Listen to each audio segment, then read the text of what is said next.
Yo, salut les renards, j'espère que vous allez bien. Aujourd'hui, on se retrouve pour une vidéo un peu matinale, ça se voit peut-être aux yeux. Ça fait longtemps que je voulais faire ce concept. J'aimerais vous faire découvrir des métiers en relation avec la sneakers et que moi, du coup, je parte en stage pour essayer un peu tous ces métiers-là. Et on va commencer aujourd'hui avec Pierre de Savoir-faire Paris qui fait tout simplement du bespoke. Donc, il déstructure, restructure des paires. Il crée aussi à l'identique des paires de basket. Le but, c'est qu'on aille avec lui et qu'il puisse nous expliquer un peu son métier, comment il fonctionne. Je sais pas, enfin, on peut découvrir énormément de choses, je pense, avec ce style de vidéo. Et puis, moi, ce que je vous propose, c'est que vous veniez avec moi, qu'on découvre tout ça ensemble et qu'on passe, tout simplement, un bon moment. Sans plus tarder, je vous laisse avec la suite de la vidéo. Vous connaissez la musique, transition stylée.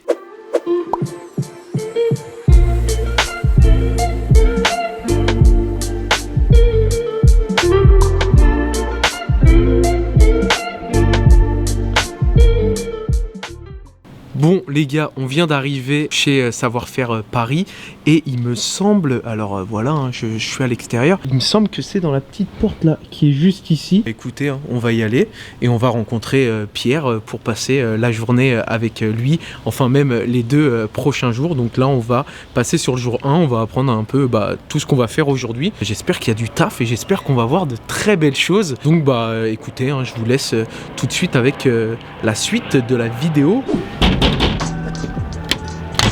Bonjour, bonjour. Bonjour, ça va? Tu vas bien? Ouais, tranquille? Ouais, ça va. T'as fait bon chemin? Bah ouais, putain, il pleut, j'ai fait v'là la route. Là, ah ouais, le temps il est dégueulasse. On n'a pas le meilleur temps. Le temps il est horrible. Ça empêche pas de travailler. Ouais, t'as déjà commencé quelques petits trucs? Ouais, là aujourd'hui on va voir, je suis sur deux paires. Ok. Surtout une off-white, on va voir, avec des cuirs assez particuliers qu'on voit pas tous les jours. Ok, vas-y, j'ai hâte carrément. Bon, ça dépend ceux qui aiment l'exotique ou pas, mais en tout cas je spoil un peu. Et après une paire qui est presque finie, une Chicago, on est sur un truc plus basique avec des cuirs lisses. Du coup c'est deux Air Jordan 1. Ouais, c'est ce que je travaille le plus. Ok, lourd. Écoutez les gars, c'est parti.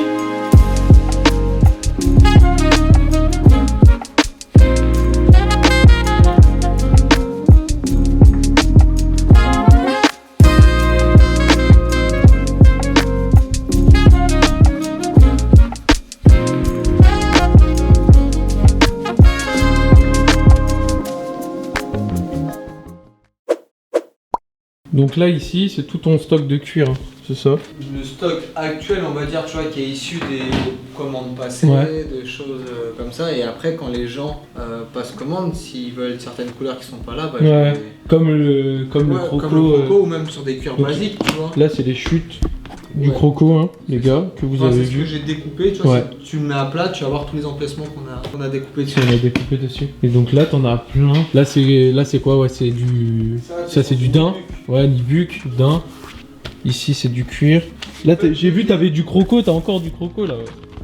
Alors ça c'est un truc qu'on m'avait donné, c'est pas du vrai. Ah ouais, ok, d'accord, ok. Et j'utilise pas d'imitation de ces sur. Mais là c'était quelqu'un qui t'avait donné pour que tu fasses une paire ou? Non, c'est un pote qui travaille dans les cuirs qui m'avait amené différents cuirs et qui m'avait apporté ça.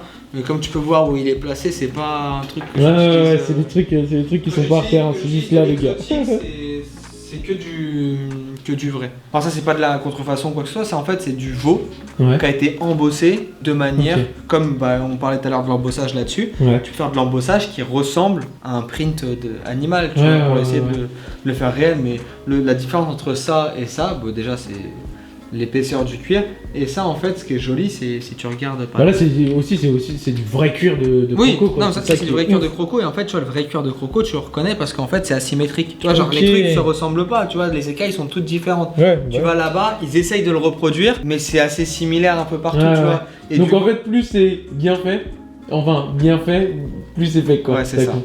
Et en fait justement ce qu'on recherche sur le croco c'est la symétrie. Genre tu vois ce qui est joli c'est de pas avoir les mêmes écailles. Tu vois là les deux, elles sont au même niveau mais elles font pas la même taille, tu vois. Et moi ce que je recherche le plus dans le croco c'est vraiment aller sur de la symétrie. Et par contre t'as des vrais pots de croco qui sont très grosses, vu que t'as des grosses écailles, t'as moins d'asymétrie. C'est généralement quand tu vas aller vers les petites écailles que t'as plus d'asymétrie. Ok. Et c'est sur le ventre. Quand tu prends la queue du croco, généralement, tout se ressemble. Par contre, sur son ventre, ce qu'on utilise le plus, c'est-à-dire que ça, c'est du ventre. Donc, ce qui coûte le plus cher en cuir de croco, c'est le ventre. En fait, tu peux acheter juste la tête ou juste la queue, et ça coûte pas très cher. Par contre, ce qui est vraiment joli et le plus utilisé, c'est le ventre. Voilà, regarde, tu vas voir la symétrie énorme que tu vas avoir. Donc là, les gars, on est sur le upper, hein, si vous avez pas. Là, t'es vraiment sur le ventre, tu vois. Là, tu le vois. C'est vraiment les plus belles là. Et même celle-ci, tu vois, j'ai dû me mettre un poil plus au-dessus et t'as pas le même style d'écaille. Et là, c'est pareil, tu vois, sur celle-ci. Ça fait stylé, hein. Juste comme ça, là, quand. Ouais, comme ça, c'est beau. Avec la cam, c'est. Tu vois, là, pareil, elles sont dans le même sens. Et c'est super important. Du coup là ce que tu es en train de faire, ce que tu es en train de découper, c'est la mousse pour les semelles. Pour les languettes, ouais. Ah oui, pour les languettes, n'importe quoi, j'ai dit semelles. Ah, donc là vous voyez en fait il y a le marquage quoi au crayon. C'est la même mousse que tu avais utilisée tout à l'heure pour faire les doublures à l'intérieur d'ici. Ouais, alors normalement j'utilise des différentes. Juste là la petite spécificité, ça va être que sur la off-white, la languette, la mousse est apparente également et elle doit être de couleur jaune, et j'en ai une autre qui est un poil plus fine mais qui est de couleur noire, donc du coup tu vois ça le fait pas. Et c'est pour ça que donc je préfère utiliser celle-ci, ouais. Même si du coup ça sera un peu plus gros, c'est pas grave. Elle est un poil plus épais, mais vu qu'on va la matelasser, ça va pas se sentir. Ok, donc là en fait tu mets la mousse et tu fais un millefeuille. Ouais, tu veux grave. Tu fais un millefeuille, donc les empiècements cuir, mousse et cuir. Ouais, c'est ça. Et après là on va venir faire tout le tour et après les lignes dont je te parlais tout à l'heure. Ok, ça roule. Bon les gars, là on va coller ça. Là. Ça c'est système D. Hein. Tu vois, on peut voir. Oh ouais, grave, on peut voir les dégâts de la colle. Tu vois, en fait, ça fait vraiment comme une bombe à taille. Donc tu vois, t'en as toujours un peu à côté. Et vu que ça colle énormément, pas salir la table de travail. Ouais, bah oui. Et même, c'est des produits chimiques, tu vois. Si tu fais ça atelier fermé, au bout d'un moment, l'espérance de vie elle diminue. Hein. Après, on a de quoi se protéger. Ouais, des petits masques et tout. Ouais. Oh, pas petit. Ouais, grave. Oh, la taille du masque. Et là, du coup, tu l'as collé. Donc là, j'ai collé. Maintenant, on va faire l'autre côté. Ok. Donc, pareil, je vais aller en coller vite fait. Voilà. Ok, donc là, en fait, je vais mettre une couture, tu vois, à peu près. Juste une couture, tu vois, comme ça ici, qui fait tout le long. Ok. Et du coup, t'as la mousse qui va ressortir, genre, tu sais, un peu comme les blazers. Oui, c'est bon, ouais, je vois carrément. Et sur toutes les off-white, au final. Sur toutes les off-white, c'est comme ça d'ailleurs. Ouais.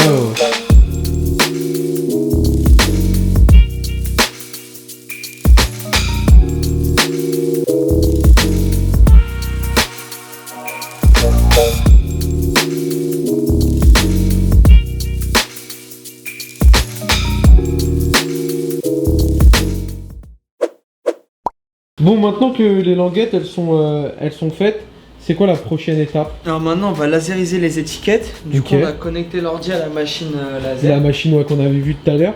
Ok, ouais, nous ce qu'on voit ici, c'est exactement ce qu'on voit ici. Et ça va me permettre de placer ça, tu vois. Donc là, je viens importer mon étiquette. Bah tu vois, elle rentre parfait. Ok, génial. Donc, tu vois, pas besoin de découper un autre morceau de cuir. Donc là on place l'étiquette. Donc tu vois, on est sûr de pas se louper. Ok. 1 minute 5 d'impression laser.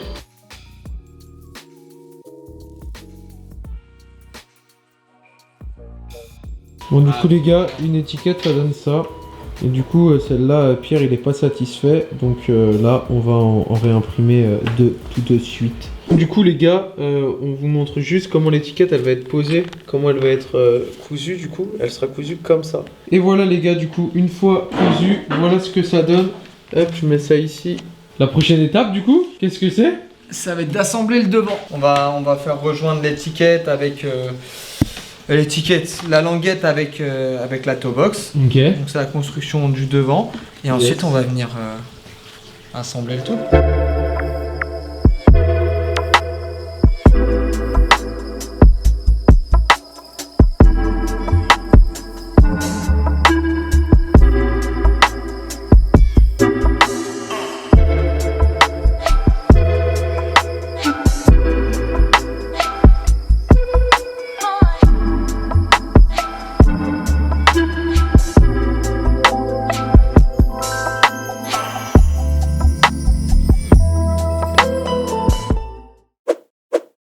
Et voilà les gars, comment ça rend une fois qu'on a mis le shoes là, c'est ça? Après là on l'a vraiment juste positionné pour se rendre compte. Ouais. En fait quand on met ça, c'est juste en dessous, après on va venir taper les clous, c'est ça, pour tendre la paire et commencer à la fixer. Exactement. J'ai bien appris mes leçons les gars. Il a bien révisé. Tu vois, et après on va voir. Mais là, c'est déjà dans un premier temps pour voir à quoi ça va ressembler. C'est pas mal, hein. Ça, c'est ce qu'on va faire demain? Ouais. Parce que là, on pourrait commencer, mais quand je le fais, j'aime bien le faire d'une traite. Et là, il commence à être un peu tard. Ouais. Donc on va se garder ça pour demain, on va se préparer les pieds parce qu'ici il faut qu'on mette une petite matière pour... on va pas directement clouter le cuir là-dessus, donc on va préparer le pied et puis voilà, ça attendra demain. Ok, lourd. C'est déjà bien, hein. C'est déjà pas mal. Bon, du coup, Pierre, est-ce que tu veux bien te présenter qui tu es, qu'est-ce que tu fais exactement et depuis quand tu fais ça? Bah du coup, je m'appelle Pierre. Yes. Comme tu l'as déjà dit, je vais avoir 27 ans. Je fais du bespoke. Donc pour ceux qui se situent un peu, c'est des chaussures sur mesure. Le terme, on va dire un peu plus générique, c'est bottier. Donc c'est vraiment le fait de construire de la chaussure sur mesure de manière artisanale. Ok, et vu que normalement ce métier-là à la base, parce que il y a encore 40 ans, la basket c'était pas autant démocratisé qu'aujourd'hui, du coup pour faire des chaussures, fallait être bottier. Est-ce que toi tu as cette formation-là, formation moi j'ai pas du tout la formation que ce soit bottier ou cordonnier ou quoi que ce soit. Mais ouais, ça s'appelle comme ça pour référence, si je dis pas de bêtises, je veux vraiment pas dire de conneries, mais genre les bottiers c'était ceux qui faisaient les bottes pour ceux qui étaient dans l'armée française mais qui étaient en cavalerie. Tu vois, c'était des bottes. Tu vois, donc en fait on travaillait le cuir sur des bottes et il me semble que c'est pour ça que ça s'appelle bottier. Ok. Mais vu que j'ai pas fait les études, ça se trouve c'est une connerie. Ok. Et du coup toi t'as appris comment? En autodidacte? T'as vu quelqu'un le faire et ça t'a inspiré? Qu'est-ce que t'as fait quoi comme études, tu vois? J'ai fait des études de commerce, donc j'ai un master 2 en commerce. Ok. Ce qui m'a donné envie, c'est de voir par exemple Surgeon, JBF, qui sont des grands noms américains. Connus là-dedans dans le bespoke. Ceux qui connaissent le bespoke, forcément. Normalement, vous connaissez. Ça doit vous parler en tout cas. C'est des personnes, ça fait 4-5 ans que je suis leur taf et du coup, tu sais, c'est inspirant. Tu te dis, ils font ça, il y a peut-être moyen de venir y participer et en faire aussi. Surtout qu'en France, c'était pas du tout connu et il y avait personne qui en faisait. Et du coup, le déclic, c'est. J'avais fait des événements avec Nike, tu vois, comme il y a pu en avoir. L'année après qu'il y a eu la Shun. Ouais, l'année où Lou Materon elle a gagné. Exactement, c'est ça, exactement. Donc j'avais participé à ça. Et du coup, tu sais, ça m'avait donné un peu l'envie d'en faire. Et je voulais pas attendre que ce soit à chaque fois via des événements Nike que je puisse être appelé à faire ce que j'aime. Et mon taf me plaisait pas du tout. Donc du coup... Tu faisais quoi comme taf à l'époque où t'as tout lâché pour te concentrer Alors j'étais dans le marketing d'influence. Ok. Ça veut dire que je gérais une plateforme de marketing d'influence. On avait des marques qui étaient clientes. Et du coup, genre moi, mon taf, j'avais un portefeuille client. Et je devais garder les marques chez moi. Mais c'était pas palpable, tu vois. C'était genre, je vendais des likes, des commentaires. Enfin, je vendais pas des likes. Mon échelle, tu vois, de mesure, c'était ça. Et ça me plaisait pas du tout, ça me parlait pas. Et j'avais envie d'un truc plus palpable. Genre, tu vois, aujourd'hui, quand je construis une paire à la fin de la semaine. Là, c'est de l'artisanat, donc tu l'as devant toi à la fin de la semaine. Je chauffe pas des vies ou quoi que ce soit, mais mon métier, en tout cas, j'y trouve une finalité, un intérêt, voilà, qui est cool. À la fin j'ai un truc entre les mains, j'ai pas un PowerPoint que je vais présenter à un client, tu vois, genre c'est un vrai truc. Et j'ai commencé en démontant des paires, tu vois, et tout seul chez toi, à la maison. Tu prends une vieille paire et tu commences dans ta chambre, tu vas faire des tests, que t'as pas d'espace pour toi, t'as pas les moyens de te prendre un espace. Et après, petit à petit, tu achètes du matériel professionnel que tu installes chez toi. Et après, ça devient de plus en plus petit. Tu as des gens qui s'intéressent à ce que tu fais, qui vont te commander des choses. Et du coup, à partir de ce moment-là, tu te dis pourquoi pas me lancer. Et je me suis dit, tu as 24 ans, c'est le moment d'essayer. Tu vois, de quitter ton taf. J'avais pas d'enfant, et je n'ai pas d'enfant, donc à charge. Donc, t'avais pas de frein, il y avait rien qui te freinait, donc du coup tu t'es dit let's go. Je me suis dit vas-y, au pire ça sera une expérience, je préférais le voir comme ça. Je me suis dit, si j'y arrive, tant mieux, si je rate, ça sera une expérience et j'ai un M2 sur quoi m'asseoir et prendre un taf par la suite. Tu peux te reposer là-dessus. Donc du coup, si je calcule bien, ça fait quoi, 4 ans bientôt? 3 ans. Ouais, 3 ans. Ouais. Ça fait 3 ans que tu fais ce taf-là. Quel est le modèle, la paire que tu fais le plus, que tes clients te demandent le plus, c'est quoi? Jordan 1. Pour moi, c'est une paire qui est iconique. Après, faut pas penser que collab aussi, ça c'est vrai, mais pour moi, c'est une paire qui est importante. Mais après, tu peux avoir l'Air Max 1, t'as la Jordan 3, la Jordan 4 qui parle aussi à beaucoup de monde. C'est des projets. Voilà, c'est vrai moi, Jordan 3, j'avoue, moi ça me parle de ouf. Si demain je ferais un bespoke, je pense que je ferais plus sur une Jordan 3, tu vois, que sur une Jordan 1. Mais je comprends Pourquoi c'est la Jordan 1 qui est le plus choisie? Parce que, je sais pas, peut-être tu peux plus jouer avec les matériaux, parce que les empiècements aussi. Les empiècements sont plus sympathiques à travailler, etc. Et quitte à mettre le prix, parce que ça coûte de faire un bespoke, bah c'est peut-être mieux de le faire sur une paire où tu peux faire des choses dessus. Bah après aussi, tu vois, tu me parles de la Jordan 3. Quand tu regardes les Jordan 3, parce que j'ai réfléchi, c'est des projets sur lesquels j'ai envie de travailler, t'as des gros empiècements, t'as pas une... Enfin, pour travailler du laser, c'est cool, mais en termes d'empiècement et de coloris, généralement, une Jordan 3, c'est déjà tout blanc. T'as pas de souche. Oui, mais c'est pas ça le plus important, mais c'est que c'est une grosse paire blanche où tu vas avoir un mouthguard généralement qui va être d'une autre matière et c'est la sole qui joue. Sauf que la sole, ce qu'il faut se rendre compte dans le bespoke, c'est que nous, on utilise ce qu'il y a sur le marché. Et tu vois, genre on va être limité du coup. Parce que si tu veux avoir des sols sympas, tu vas être sur des collabs qui coûtent des prix incroyables. Donc déjà quand tu as un prix d'un bespoke qui est assez cher et que tu vas choper une Jordan 3 qui coûte peut-être 400 ou 500 euros, ça commence à faire mal, tu vois. Mais sur la Jordan 3, du coup, jouer sur les matières, les couleurs, c'est un peu plus compliqué. Ouais, de ouf. Bah, je te remercie pour ces petites questions. Et moi, ce que je leur propose, c'est que ils nous suivent parce que là, on va passer 2 jours ensemble. Et qu'ils nous suivent sur tout ton travail à l'atelier. Qu'est-ce que tu fais? Moi, je vais vraiment être là pour te filmer. Je vais te poser plein de questions. Donc, l'interview va continuer, mais plus en pratique. Et comme ça, vous allez pouvoir voir le quotidien d'un bespoker. C'est comme ça qu'on appelle les personnes. On va dire comme ça. Voilà, au lieu de bottier. Le quotidien du coup de Pierre de Savoir-Faire Paris. Je pense que la vidéo vous allez la kiffer et puis voilà, hein. On vous laisse avec la suite de la vidéo. Transition stylée. Yo les gars, c'est parti pour le jour 2. Du coup, retour à l'atelier et on est sur, vous voyez, la paire a un peu avancé là. Il est en train de lui tordre le cou. Donc là, le but, c'est de tendre un maximum le cuir pour que pour que ce soit ultra bien tendu. En fait, ici là, tu vois, c'est déjà le cas, faut que ce soit vraiment collé partout, tu vois. En fait, le but c'est d'avoir plus aucun pli à la fin ici. Tu vois là, t'as des fronces, tu vois, enfin tu vois, ça fait des. Et le but c'est que ça devienne tout arrondi. On va comment tirer. Tu vas faire? Tu vas tirer, tirer à chaque fois. Bon les gars, c'est bon, c'est terminé, enfin presque. Il nous manquera juste à avoir les bonnes semelles, mais la bonne semelle, elle arrive pas tout de suite, elle arrive bientôt. Vous dans la vidéo, ça sera tout de suite après, hein.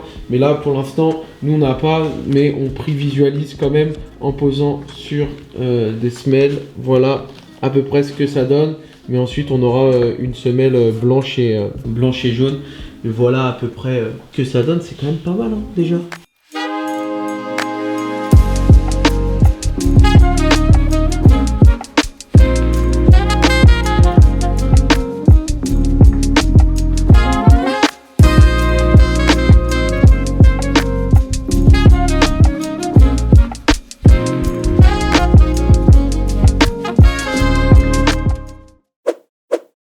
Bon les gars, c'est bon, elle est terminée, elle est incroyable. Regardez, je vous montre un tout petit peu ce que ça donne. Alors je vais vous baisser la lumière pour que vous puissiez voir les détails.